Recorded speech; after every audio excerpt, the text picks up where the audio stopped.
Okay, ranking game phone yang Firis pernah main. Okay, Firis banyak juga main game ni. Firis main game ni daripada umur darjah berapa entah, tapi lama lah juga.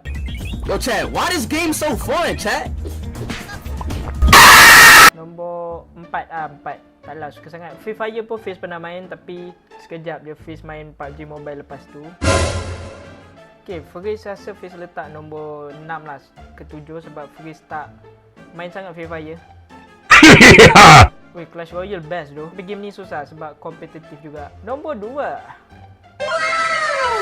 Macam biasa, Roblox jangan pernah pergi. Roblox jangan pernah pergi. PUBG Mobile.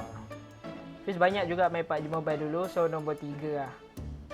Among Us ni Fiz tak pernah main sebab tak ada kawan. Kawan tak ada, main Among Us seorang macam mana? Sebab Among Us ni main dalam 8-9 orang tu baru best. Kalau setakat 2-3 baik main dengan Roblox. So 10 lah. Candy Crush pun legend, tapi I think 6 lah, 6.